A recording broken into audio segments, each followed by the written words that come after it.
Hey guys, Cubsuit TCG here, coming at you guys with a spicy deck profile. Now I know it's been a while since my video, but I'm back and I played Cyberdarks with the new support at my locals and I came first place, going 2 wins, 1 draw. I 2-0'd BA, I 2-0'd Paleozoics, and I went 1-1 with Shadol going into time.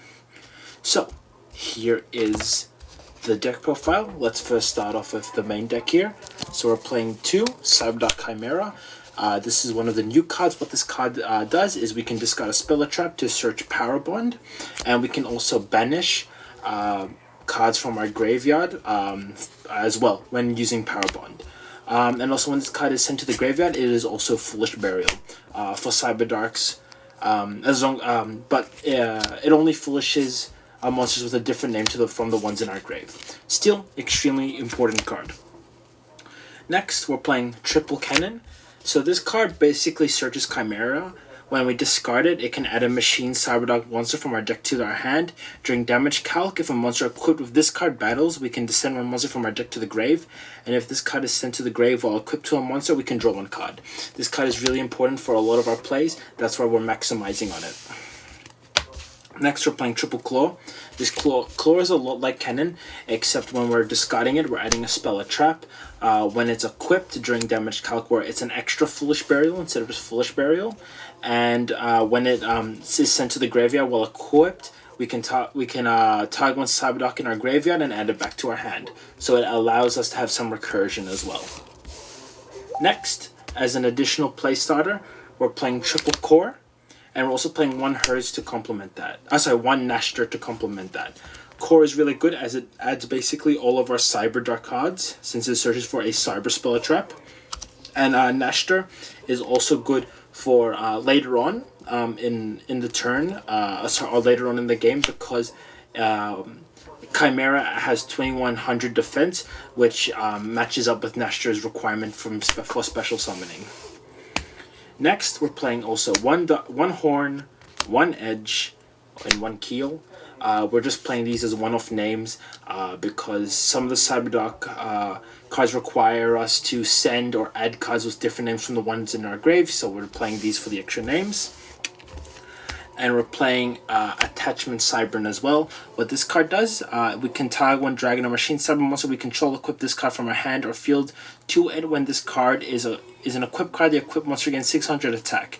If this card is sent to the grave while equipped to a monster, you can target 1 other dragon or cyber monster in our grave, special summon it. We can only use this effect once per turn. This is really important for our end boards with this deck. Next, we're playing 1 Ecclesia, 1 Fleur-de-Lis, and 1 Maximus. So yes, I am playing the Dogma package in this. I feel like this is quite essential because there's synergies with Nadir that I will speak on later. Plus, this adds an extra level of power that this deck otherwise simply doesn't have in a more pure variant that I feel is required that I feel the Dogma engine provides. Next. Rounding out our monsters, we're playing Triple Ash Blossom as just a generic hand trap.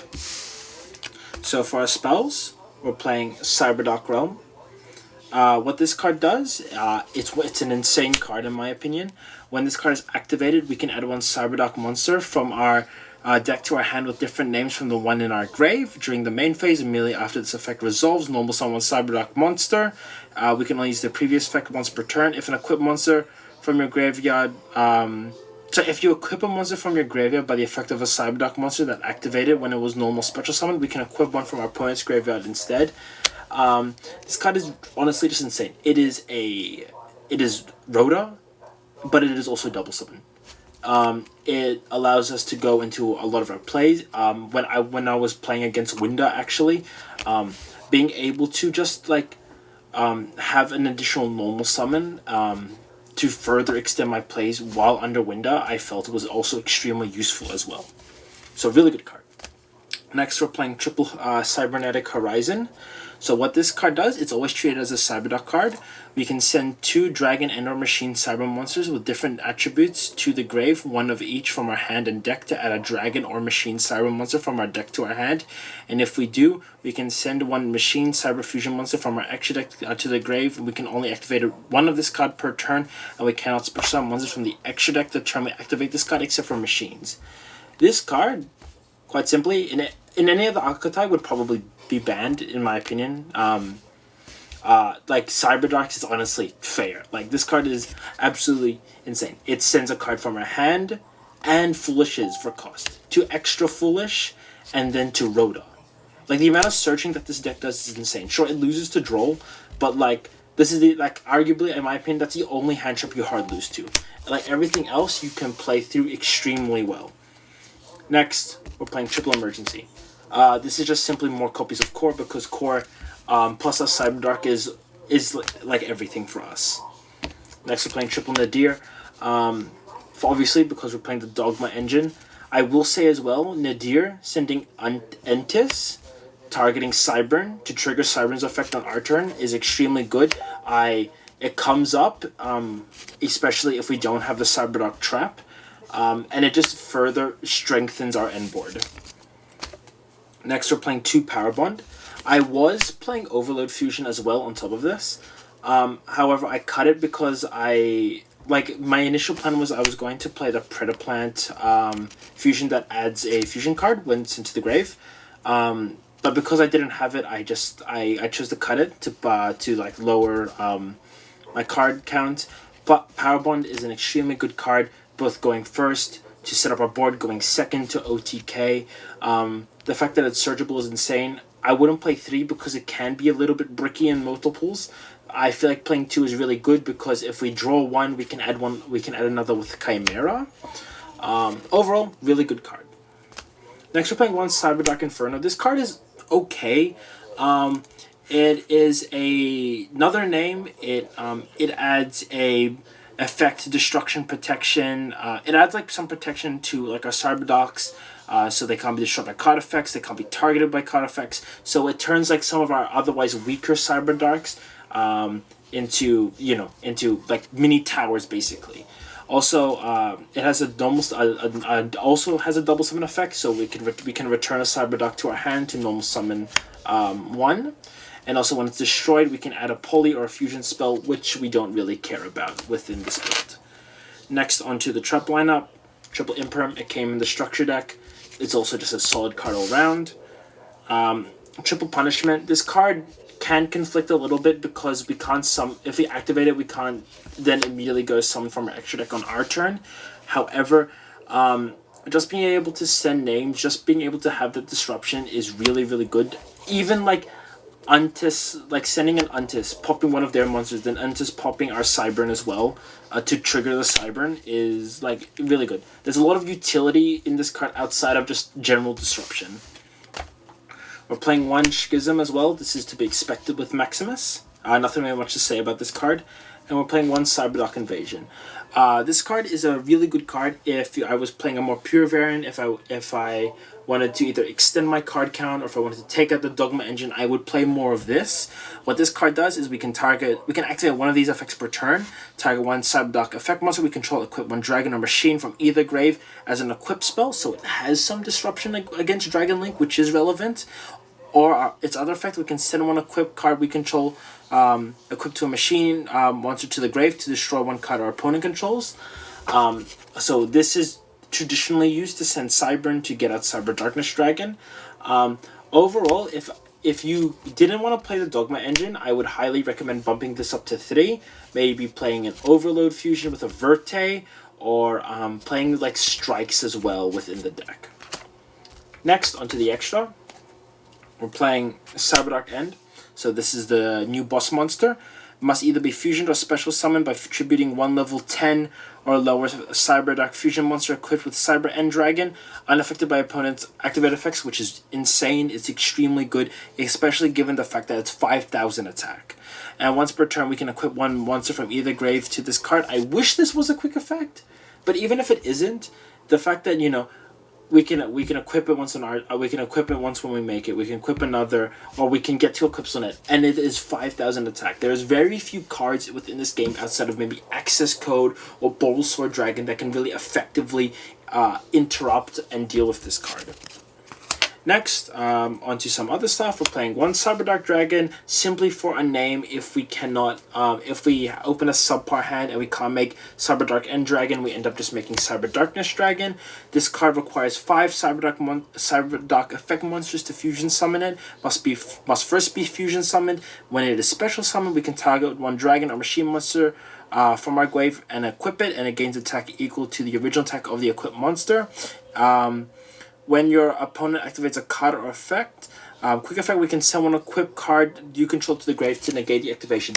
That is not a once per turn. So if we end on this plus, say, an invasion, we can actually get multiple equips. Or if we end on this plus, yeah, mainly when we're ending on this plus an invasion, we can actually get twice the amount of, I guess, like, we can get 2 negates on a still quite sizable body, which is still pretty decent. Not insane, but still quite strong. It's still something that would be hard for our opponents to have. And then we're playing 1 Cyber End Dragon for the combo. Apkalone, Construct, and Winda. There's nothing really much to say about this. You're playing these because you're playing the Shadow package. If you didn't want to play the Shadow package, you could play the Predaplan fusion instead. You could play additional Cyber Darkness Dragons. It's realistically up to you. I am considering cutting these possibly in future because the extra deck does feel a little bit tight, and with my locals especially, there are a lot of people running decks that actually have stuff to counter the Maximus. Double Entus, nothing really much to say about this. We're sending it with Maximus, we're sending it with Punishment. It is a combo piece as well as being Disruption. So generally we would send 1 on our turn and send 1 on our opponent's turn as well. Really good card. Nothing much to really say about that. Titanic Clad because Dogma. We're playing Chimera Tech and Rampage Dragon because these cards are really good going second for breaking boards. Rampage we can actually OTK with as well with our Powerbond combos, which are also really good. We're also playing a Seeger as well, and Barricade Borg as just like machine link 2s that we can go into. Barricade Borg has some utility because it protects our equips from destruction. So like, you know, if they MST it, we don't instantly just lose our negate, basically speaking. And then we're playing an Mirage. This is mainly just for like subpar hands where we just link away core. Say core gets negated, we only have our Dogmatica package left. We can link away Mirage, make our Dogmatica package live, and then so we still end on some kind of board. Next, onto the extra deck. We are playing 2 Jizukurus. We're playing triple Skullmeister, just for grave hate. Triple Lancia for because there's a lot of PK, a lot of Tri-Brigade within my local meta, so that's for that. Triple Twin Twisters for back row because there are a couple back row decks, as well as 1 Harpy's Feather Duster, and then triple Dark Roller no more. And that's it. That's it for the deck profile. Overall, how I would rate my experiences with this deck, I think this deck is quite good. I don't think it's meta by all means, but I think it actually there's some legs for this deck to stand on. Cyberdark End Dragon is an insane boss monster for this deck. Being able to also end on a Cyber Darkness Dragon with an equip and a window or a punishment is quite an insane board. I don't really think there's a board that can there's a deck that can easily out a negate, a window, and a towers without a equalizer card like Dark Ruler, like Super Poly, like Sphere Mode. Without those cards, I really don't see how you're outing a board like this. This deck has a really high ceiling with the right combination of cards. And that's what I want to do for you guys. In the next video, I will actually be going through a full combo tutorial, going through the ins and outs, going first, going second, showing you a couple test hands. And I really hope that you guys stay tuned and look forward for that video. Anyway, this has been Cup of TCG, and I'll see you guys in the next one. Bye.